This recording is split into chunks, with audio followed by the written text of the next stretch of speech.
Hello friends, welcome to the session on graph isomorphism and paths and circuits.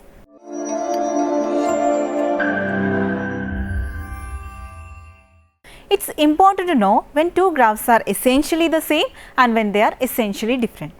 When we say graphs are essentially the same, we mean that they differ only in the way they are drawn. There should be a one-to-one correspondence between the vertices of the graphs and a one-to-one correspondence between their edges such that corresponding vertices are incident with corresponding edges. The proper word for essentially the same is isomorphic. Consider the graphs G1, G2 and G3. Here the graph G1 in the figure contain an isolated vertex. The graphs G2 and G3 consist of two edges incident with a common vertex. They are drawn differentially, but the graphs are the same. So, G2 and G3 are isomorphic, but neither is isomorphic to G1. Consider another example, G1 and G2. Here each graph consists of 4 vertices and 4 edges, but G2 contains a vertex of degree 1 while G1 has no such vertex. So, they are non-isomorphic. The graphs in the next figure are isomorphic and they have been labeled so as to show corresponding vertices. Either picture represent a graph with 4 vertices A, B, C, D and 4 edges AB, BC, CD and DA. More examples for isomorphic pairs of graphs are given in the figure. Definition: given graphs G1 equal to V1 E1 and G2 equal to V2 E2, we say that G1 is isomorphic to G2 and write G1 isomorphic to G2 if there is a one-to-one function phi from V1 to V2 such that if VW is an edge in E1, then phi of V, phi of W is an edge in E2 and every edge in E2 has of the form phi of V, phi of W for some edge VW in E1. We call phi an isomorphism from G1 to G2. In notation, phi from G1 to G2 is an isomorphism. Note that isomorphism is an equivalence relation on the set of all graphs. First one, reflexive, that is G isomorphic to G for any graph G, because the identity map G to G is an isomorphism. Second one, symmetric, that is G1 isomorphic to G2 if and only if G2 isomorphic to G1. Because if phi from G1 to G2 is an isomorphism, then phi inverse from G2 to G1 is an isomorphism. Third one, transitive, that is if G1 isomorphic to G2 and G2 isomorphic to G3, then G1 isomorphic to G3. Because if phi 1 from G1 to G2 and phi 2 from G2 to G3 are isomorphism, then so is the composition phi 2 composition phi 1 from G1 to G3 is isomorphism. The set of all graphs is therefore partitioned into disjoint equivalent classes called isomorphism classes. Any two graphs in the same equivalent class are isomorphic. Two graphs in different equivalent class are not isomorphic. Consider the two graphs shown in figure. The isomorphism phi from G to H given by phi of A equal to U, phi of B equal to X, phi of C equal to Y and phi of D equal to W. Remark: the problem of determining when two graphs are isomorphic get harder that the number of vertices and edges of the graphs get larger. For example, there are only 4 non-isomorphic simple graphs on 3 vertices and 11 on 4 vertices, and there are 1044 non-isomorphic simple graphs on just 7 vertices. Two isomorphic graphs must have the same number of vertices and the same number of edges. These conditions are not sufficient. The figures gives us two graphs with same number of vertices and edges but not isomorphic, since H contains the complete graph K3 but G has not. Suppose phi from G1 to G2 is an isomorphism from a graph G1 to another graph G2. If V is a vertex of degree k in G1 and if V1, V2, V3 etc. Vk are the vertices adjacent to V, then in G2 phi of V is adjacent to the k vertices phi of V1, phi of V2, phi of V3 etc. phi of Vk, but to no other vertices. Thus, the degree of phi of V is also k. It follows that isomorphic graphs have the same degree sequences and hence also the same numbers of edges. since the number of edges in a graph is 1/2 of the sum of the vertex degrees by Euler's theorem. Hence, we have if G1 and G2 are isomorphic graphs, then G1 and G2 have the same number of vertices, same number of edges and same degree sequences. Note that the notion of isomorphism is exceedingly important in mathematics. If the definition looks complicated, the idea is very simple. Isomorphic objects from a mathematical standpoint are the same. They differ only in appearance. This idea is not new. 1/2 and 0.5 look different, but they represent the same real number. Remark. First one, any complete bipartite graph with a bipartition into two sets of m and n vertices is isomorphic to Kmn. Second one, Kmn is isomorphic to Knm since each of the m vertices in the partition set X of Kmn is adjacent to each of the n vertices in the partition set Y. Knm has mn edges. The bipartite graphs pictured in figure are isomorphic. Definition.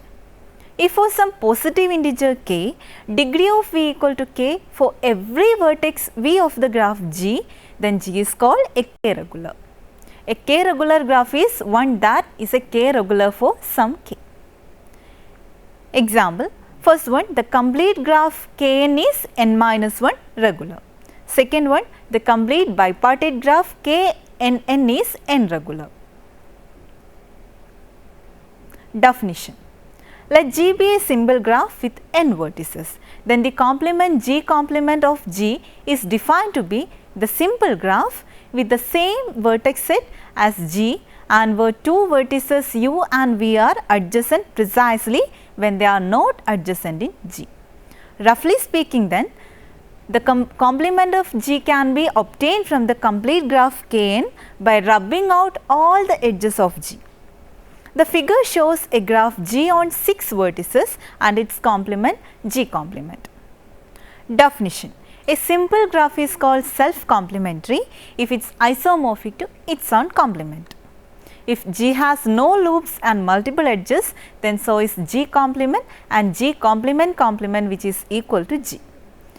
If vertex of G is n, then clearly edges of G plus edges of G complement equal to edges of Kn equal to n into n-1 upon 2.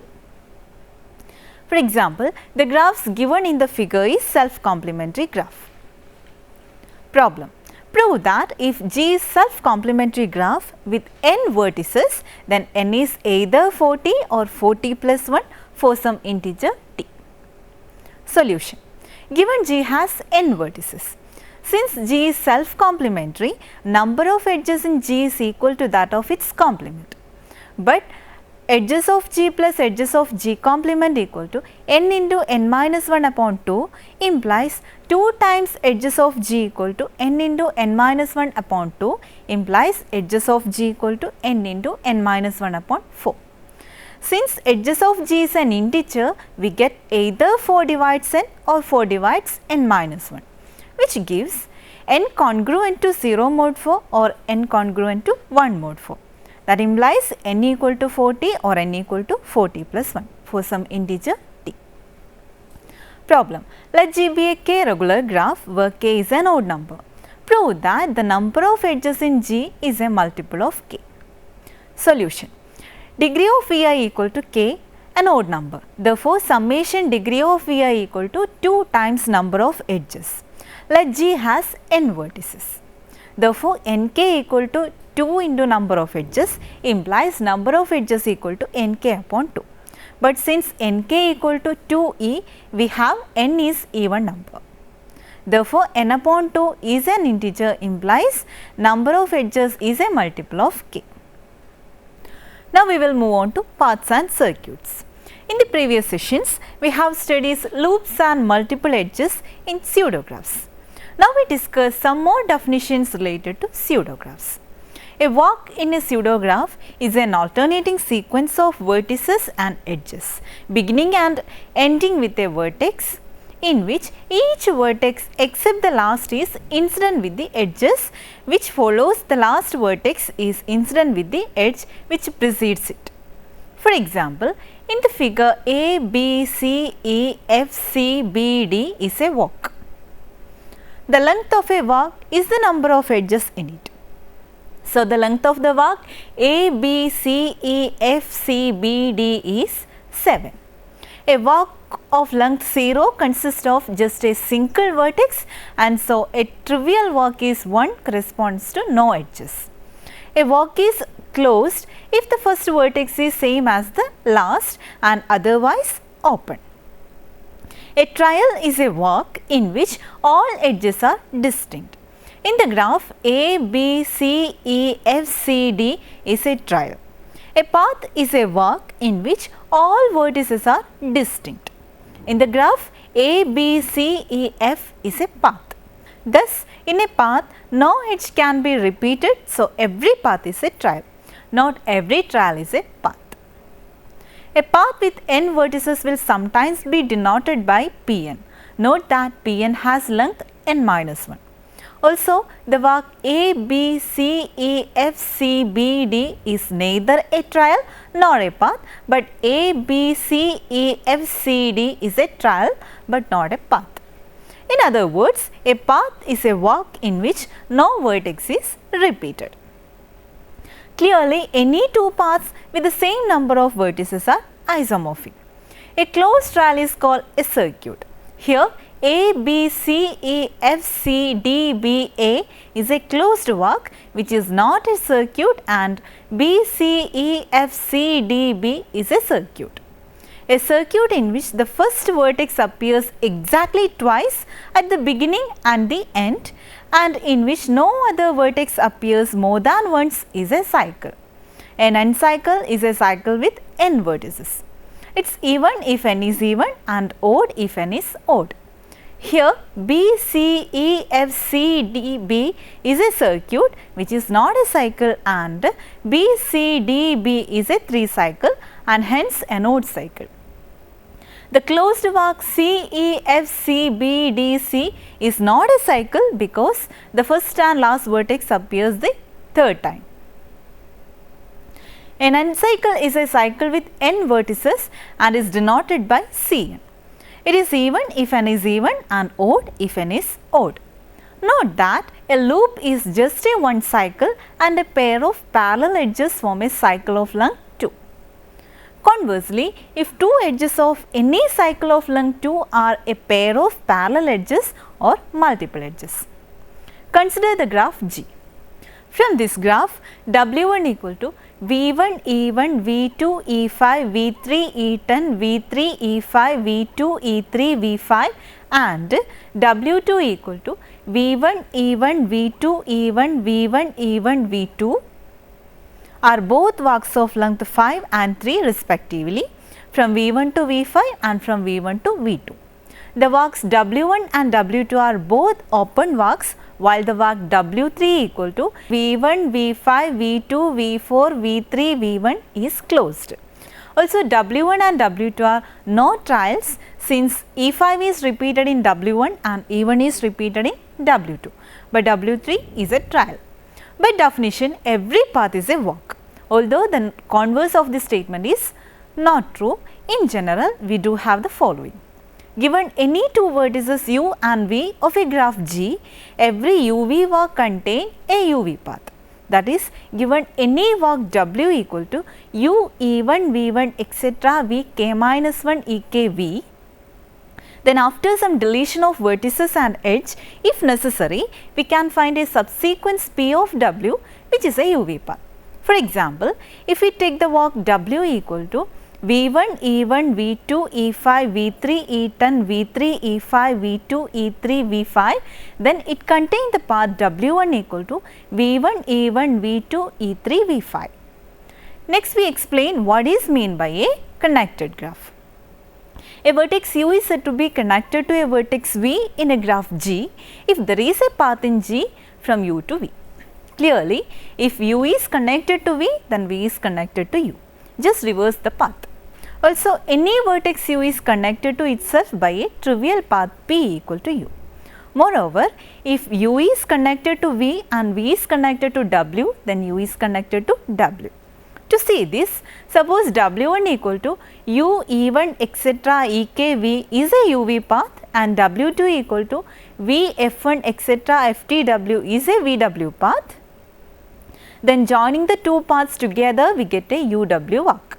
W equal to u e1 etc. ek v f1 etc. f1w, which contain a uw path.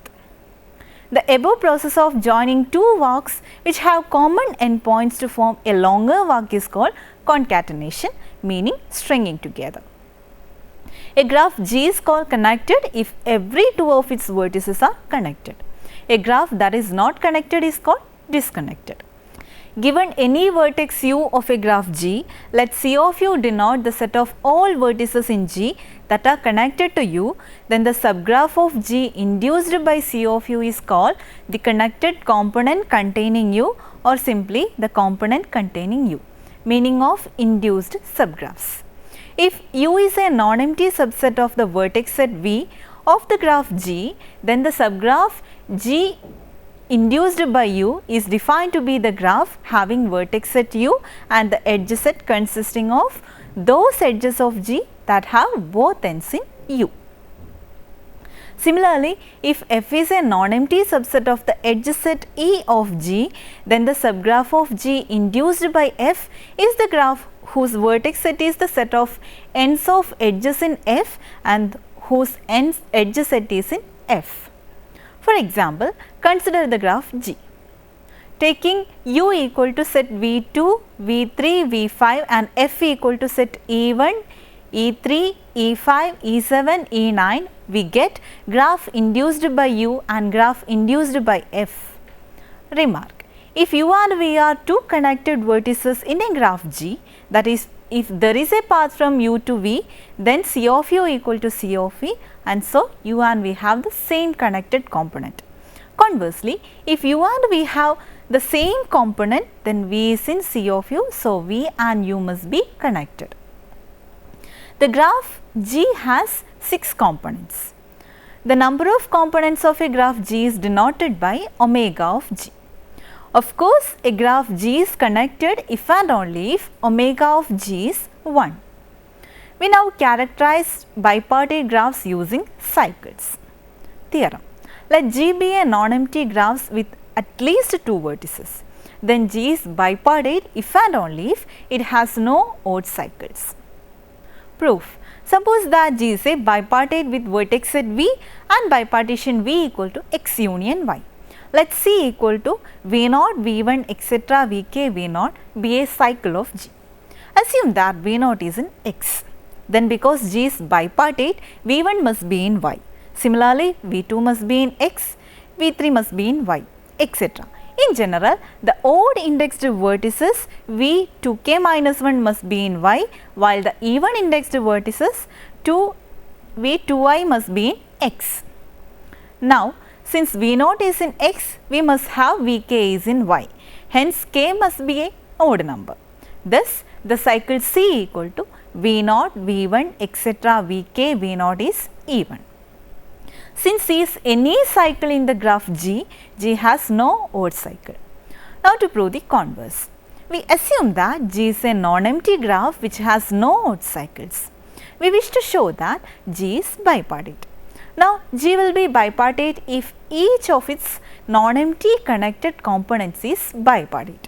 Since if these components are C1, C2 etc. Cn and their vertex set V1, V2 etc. Vn have bipartition V1 equal to x1 union y1 etc. Vn equal to xn union yn, then the vertex set V of G has a bipartition V equal to x union y, where x equal to x1 union x2 union etc. union xn and y equal to y1 union y2 union etc. union yn. Then it is enough to show that if G is a non-empty connected graph with no odd cycle, then G is bipartite. Let U be a fixed vertex of G. We define two subsets of the vertex set V of G as follows. X is a set of all vertices V of G with the property that any shortest UV path of G has even length. Y is a set of all vertices W of G with the property that any shortest UW path of G has odd length. That is, X consists of those vertices of G an even distance from U, while Y consists of those vertices of G an odd distance from U. Note that U itself is in X, then clearly V equal to X union Y, and X and Y have no element in common. If V and W be two vertices both in X which are adjacent, then using the shortest UV path and the shortest UW path together with the edge VW, we can show G contain an odd cycle. Since G has no odd cycle, our assumption is wrong. Hence, there are no edges in G joining vertex of X. A similar argument shows that there is no edges of G joining vertex of Y. Then we have V equal to X union Y is a bipartition of G, and any edge of G must have one end in X and the other in Y. Hence, G is bipartite. Let us summarize the session. In this session, we have discussed graph isomorphism, walks, paths, circuits, cycles and connected graphs. Also, we gave a characterization for bipartite graphs using cycles. Hope you all enjoy the session. See you next time. Until then, goodbye.